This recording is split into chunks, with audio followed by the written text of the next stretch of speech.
Hello అందరికీ. Bank నిఫ్టీలో మనం ఆల్రెడీ అనాలిసిస్ చేసినట్టు లాస్ట్ వీక్ మనం ఆల్ టైమ్ హైని బ్రేక్ చేద్దామని చెప్పి అనుకున్నాం. బట్ ఇక్కడ ఆల్రెడీ మీకు మెన్షన్ చేశాను, లిక్విడిటీ ఒకసారి గ్రాబ్ అయిన తర్వాత మనకి రిమైనింగ్ లిక్విడిటీ ఎవరిది ఉంది? ఇప్పుడు ఓన్లీ సెల్లర్స్ లిక్విడిటీయే కదా పైన. సో ఆ లిక్విడిటీ కలెక్ట్ చేసుకున్నానికి వెళ్ళొచ్చు అని చెప్పేసి నేను ఈ విధంగా ప్లాన్ చేసుకున్నాను. ఓకే, అండ్ మనం ఇక్కడ ఇంత ముందు కూడా ఒక డిమాండ్ ఉండేది, ఆ డిమాండ్ హోల్డ్ చేయలేదు అండ్ ఈ డిమాండ్ హోల్డ్ చేసింది, అందుకని మనం ఎంట్రీ తీసుకున్నాం. ఎంట్రీ తీసుకున్నాక ఈరోజు మార్నింగ్ ఏమైంది? గ్యాప్ అప్ ఓపెన్ అయింది. ఓపెన్ అయ్యి ప్రీవియస్ డే లిక్విడిటీ స్వీప్ చేసుకున్నాక మార్కెట్ అనేది మూమెంట్ స్టార్ట్ చేసింది. బట్ ఇక్కడ ప్రీవియస్ ఇంటర్నెల్లో సప్లై ఏదైతే ఉందో లోవర్ టైం ఫ్రేమ్లో కనిపిస్తుంది కొద్దిగా. సో ప్రీవియస్ టైంలో మనకి ఏదైతే సప్లై ఉందో ఆ సప్లై హోల్డ్ చేసి మనకి అక్కడ మళ్ళీ ఫెయిల్యూర్ చూపించింది, అంటే ప్రీవియస్ క్యాండిల్ లో బ్రేక్ చేయించింది అండ్ అక్కడ కూడా ఒక కంటిన్యూషన్ సప్లై ఇచ్చింది. ఇన్ కేస్ మనం ఇక్కడ కానీ వీక్నెస్ చూసినట్టయితే ఇక్కడైనా మనం ఎగ్జిట్ అవ్వచ్చు, అండ్ లేదు అని అనుకుంటే కాస్ట్ టు కాస్ట్ ఇక్కడ కూడా మనకి ఇంకో ఈ క్యాండిల్ 945 క్యాండిల్ అయినా బ్రేక్ అయినప్పుడు మనం ఎగ్జిట్ అవ్వచ్చు. సో ఈ 2 సినారియోస్తో ఇక్కడ ఎగ్జిట్ అవ్వచ్చు. సో మనకి ఈ డిమాండే బ్రేక్ అవ్వకూడదు, మెయిన్ ఫ్రెష్ బయర్స్ వచ్చిందే ఇక్కడ నుంచి. సో ఇది బ్రేక్ అవ్వకూడదు అని చెప్పి నేను పెట్టుకున్న టార్గెట్ ఇది. సో మార్కెట్ దీన్ని రెస్పెక్ట్ చేయలేదు. సో మనం ఇప్పుడు ఆల్రెడీ ఇన్ కేస్ ఫెయిల్ అయితే ఏమవుతుందని కూడా మెన్షన్ చేసుకున్నాం కదా. కొద్దిగా హైయర్ టైం ఫ్రేమ్లో చూసినట్టయితే డే టైం ఫ్రేమ్లో మనం ఇది ఎక్కడి నుంచి రావట్లేదు. సో ఆల్రెడీ మనం మాట్లాడుకున్నాం, ప్రీవియస్ డిమాండ్ మనది ఇది. సో ఫస్ట్ టార్గెట్ ఇది అవ్వాలి అండ్ తర్వాత ఇక్కడ ఆపరేటర్ లాస్ ఇంకా బుక్ చేసుకోలేదు కదా ఈ రేంజ్లో. సో ఇదంతా ఆపరేటర్ లాస్ బుక్ చేసుకోవడానికి అండ్ వీక్లీ టైం ఫ్రేమ్ ప్రకారం చూసుకున్నట్టయితే ఒక డీప్ కరెక్షన్ మంచిగా మన హయ్యర్లో ఇది అండ్ హయ్యర్ ఇది కాబట్టి ఈ మధ్యలో మనకి ప్రీమియం డిస్కౌంట్ పెట్టుకున్నాను. మన డిస్కౌంట్ లెవెల్ ఆల్మోస్ట్ 52,000 లెవెల్కి వస్తుంది అండ్ ఇక్కడ కూడా గ్యాప్ ఫిల్లింగ్ ఏరియా ఉంది. సో మనం ఈ విధంగా ఎక్స్పెక్ట్ చేయవచ్చు హై అంటే రాబోయే రోజుల్లో మార్కెట్లో ఒక మంచి కరెక్షన్ రావచ్చు అని చెప్పి, డీప్ కరెక్షన్. సో ఆ విధంగా ఇప్పుడు నేను ట్రేడ్స్ అనేది ప్లాన్ చేసుకుంటాను, ఎందుకంటే నా ఆబ్జెక్టివ్ ఇప్పుడు ఓన్లీ బీరీస్ సైడే. ఎందుకంటే బయర్స్ ఇక్కడ వీక్నెస్ చూపించిన ప్రతిసారిని. సో ఇప్పుడు ప్రజెంట్ అయితే ఏదైతే అవుతుందో ఇది ఫెయిల్ అయింది కాబట్టి దీన్ని తీసేస్తున్నాను. మనం ఆల్రెడీ అయిపోయింది. చార్ట్ కొద్దిగా క్లీన్గా ఉంచుకుందాం. ఓకే, అండ్ మార్కెట్లో ఇప్పుడు మనకి ఈరోజు ఇంటర్డే ప్రకారం తీసుకున్నట్టయితే నేను ఇక్కడ ఒక సెల్లింగ్ చేసుకున్నాను, ఎందుకంటే ఇప్పుడు నా ఆబ్జెక్టివ్ అంతా ఇప్పుడు సెల్లింగ్ సైడ్కే కదా. సో నేను ఇక్కడ మీరు చూసినట్టయితే ట్రెండ్ అండ్ లిక్విడిటీ అలా ఫామ్ చేసుకుంటూ వెళ్తుంది అండ్ ఆ లిక్విడిటీ అంతా కలెక్ట్ చేసుకోవడానికి ఒక మంచి సప్లై దొరుకుతాయి. ఈరోజు మార్నింగ్ ఏదైతే ఎక్కడి నుంచి అయితే ఫాలో అయిందో మనం దీని ప్రీమియం డిస్కౌంట్ పెట్టుకున్నాను, ఈ హై నుంచి ఈ లో వరకుని. ఇక్కడ ప్రీమియం డిస్కౌంట్లో ఇప్పుడు ఆల్రెడీ మనం ప్రీమియంలో ఉన్నాం. ప్రీమియంలోకి వచ్చిన తర్వాత ఫెయిల్యూర్ చూపిస్తుంది. సో నేను అందుకే ఇక్కడ నుంచి ఒక సెల్లింగ్ తీసుకున్నాను. ఇన్ కేస్ మళ్ళీ ఇంకా మల్టిపుల్ ఎంట్రీస్ ఏమైనా ఉంటే నేను ఇక్కడ నుంచి కూడా సెల్లింగ్కే ట్రై చేస్తాను. ఓకే, అండ్ పైనుంచి కూడా నేను సెల్లింగ్కే ట్రై చేస్తున్నాను. ఈవెన్ ఇక్కడ నుంచి ఫెయిల్ అయినా నేను మళ్ళీ ఇక్కడ నుంచి అయినా సెల్లింగే చేస్తాను. ఓవరాల్గా నా ఆబ్జెక్టివ్ ఇప్పుడు సెల్లింగ్ సైడ్కే ఉంది అండ్ ఇక్కడ మనకి లిక్విడిటీ కనిపిస్తుంది, ట్రెండ్ అండ్ లిక్విడిటీ ఉందని. ఈ లిక్విడిటీ మొత్తం గ్రాప్ చేయడానికి అని చెప్పి నేను టార్గెట్ పెట్టుకుంటాను. ఆల్రెడీ ఇప్పుడు మనకు ఆల్రెడీ ఒక ఎంట్రీ నడుస్తూనే ఉంది, బట్ ఇక్కడ మళ్ళీ నాకు ఒక ఫెయిల్యూర్ కనిపించింది.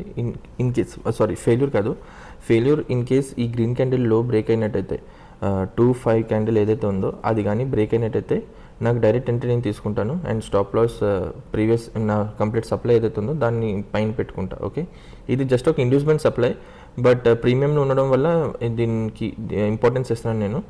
అండ్ ఇది సెకండ్ ఎంట్రీ నాది ఈ రోజుది. సో చూద్దాం, అంటే ఇంకా అవ్వలేదు సెకండ్ ఎంట్రీ. ఫస్ట్ ఎంట్రీ అయితే ఆల్రెడీ అయింది. మీకు ఆల్రెడీ చెప్పాను కదా, ఇదంతా liquidity, trend and liquidity form చేసుకుంటూ వెళ్తుంది. సో ఇక్కడంతా లిక్విడిటీ వాళ్ళందరినీ ఎగ్జిట్ చేసి అండ్ మన ఏదైతే ప్రీవియస్ హైయర్లో ఉందో దాన్ని బ్రేక్ చేయడమే టార్గెట్. సో ఆల్మోస్ట్ 300 పాయింట్స్ ఎంతో టార్గెట్ వస్తుంది. 320+ పాయింట్స్ వస్తున్నాయి. సో చూద్దాం, వెయిట్ చేసి టార్గెట్ ఇస్తుందో లేదనేది. ఓకే,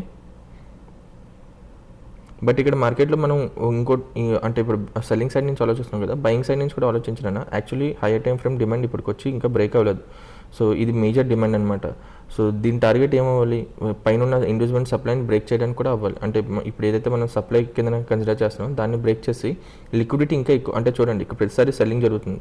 ఇక్కడ మార్నింగ్ కూడా ఇక్కడ నుంచి సెల్లింగ్ జరిగింది, మార్నింగ్ ఇక్కడ నుంచి సెల్లింగ్ జరిగింది, మళ్ళీ ఇక్కడ నుంచి సెల్లింగ్ చేశారు, మళ్ళీ ఇక్కడ నుంచి సెల్లింగ్ చేస్తారు. మల్టిపుల్ టైమ్స్ ఎర్లీ సెల్లర్స్ని యాక్టివ్ చేస్తున్నారు అనమాట. సో ఇక్కడ ఏం జరుగుతుంది? ట్రిపుల్ టాప్ అనేది జరుగుతుంది. సో ఇన్నిసార్లు టాప్ క్రియేట్ అయిన తర్వాత అందరూ అక్కడ నుంచి సెల్లింగ్ చేయాలని అనుకుంటారు కదా. సో వాళ్ళందరూ స్టాప్ లాస్ పైన ఉంటుంది కాబట్టి ఆ స్టాప్ లాస్ హంట్ చేసిన తర్వాత ఇక్కడ పైన మనకి అన్మిటిగేటెడ్ జోన్ ఒకటి ఉంది కదా, ఈ అన్మిటిగేటెడ్ జోన్లో కానీ పైన ఏదైతే ఈరోజు మార్కెట్ హై పాయింట్ ఉందో అక్కడి నుంచి అయినా, లేదంటే ఆ హై పాయింట్ కూడా లిక్విడిటీ స్వీప్ చేసిన తర్వాతనైనా మార్కెట్ అనేది ఫాలో అవ్వచ్చు. సో ఎలాగైనా జరగచ్చు. బట్ నేనైతే ప్రీమియం ఉండడం వల్ల నేను ఇక్కడ నుంచి ఎంట్రీ తీసుకున్నాను. అండ్ ఇక్కడ మనం చూసినట్టయితే సెకండ్ ఎంట్రీ కూడా దొరికింది. సో వెయిట్ చేసి చూద్దాం. మన ఓవరాల్ ఎంట్రీస్ అయితే 2 ఎంట్రీస్ జరిగింది. ఇప్పుడు సెల్లింగ్ అయినా అంటే ఒక ప్యానిక్ సెల్లింగ్ రావాలి. సో చూద్దాం. అంటే చాలా లిక్విడిటీ ఇక్కడ క్రియేట్ అయింది కదా, సో వెయిట్ చేద్దాం, చూద్దాం. సో మీకు ఆల్రెడీ చెప్పే కదా, ఈవెన్ ఇది ఇండ్యూస్మెంట్ సప్లై అయినా ఖచ్చితంగా ఇక్కడ నుంచి ఒక ప్యానిక్ సెల్లింగ్ వస్తుందని చెప్పేసి. ఎందుకంటే ఇక్కడ లిక్విడిటీ అలా ఫామ్ చేసింది. ఇంతసేపు కన్సోలిడేట్ అవుతూ పైకి వెళ్తుందంటే ఖచ్చితంగా లిక్విడిటీని గ్రాప్ చేయడానికి ఒకేసారి మార్కెట్లో ఒక ప్యానిక్ సెల్లింగ్ వస్తుంది. సో మనకి మళ్ళీ ఇక్కడ నుంచి ట్రెండ్ కంటిన్యూ అయ్యే అవకాశాలు అయితే, ఆబ్జెక్టివ్ నేను హయ్యర్ టైం ఫ్రేమ్ ప్రకారం తీసుకున్నాను కాబట్టి నేను ఈ హయ్యర్ లోన్ బ్రేక్ చేద్దామని చెప్పేసి నేను టార్గెట్ పెట్టుకున్నా. ఓకే, అండ్ మార్కెట్లో ఇప్పుడు ఈ సెల్లింగ్కి హడల్ పాయింట్స్ ఏమైనా ఉన్నాయంటే చూస్తే మ్యాక్స్ ఇదంతా ఈ లెవెల్ అయితే ఖచ్చితంగా బ్రేక్ అవ్వాలి. ఇప్పుడు ఇక్కడి నుంచి ఏదైతే సపోర్ట్ తీసుకుందో ఆ లెవెల్ అయితే బ్రేక్ అవుతుంది. దాని కింద నుంచి ఏమైనా బ్రేక్ అయిన తర్వాత పాజ్ రావచ్చు, హడల్ పాయింట్ అనేది ఉండొచ్చు. సో చూద్దాం, వెయిట్.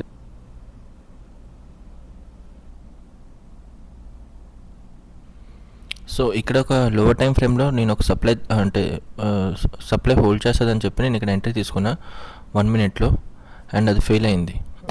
ఇక్కడ ఈ గ్రీన్ క్యాండిల్ లో బ్రేక్ అయింది కదా, 251 క్యాండిల్ లో బ్రేక్ అయితే నేను ఇక్కడ ఎంట్రీ తీసుకున్నా. ఇది ఒక విధంగా నేను ఇండ్యూస్ అయ్యాను ఇక్కడ, బట్ అది జస్ట్ అబ్జర్వేషన్కి మాత్రం పెట్టుకున్నా. ఆల్రెడీ 2 ఎంట్రీస్ రన్నింగ్లో ఉన్నాయి.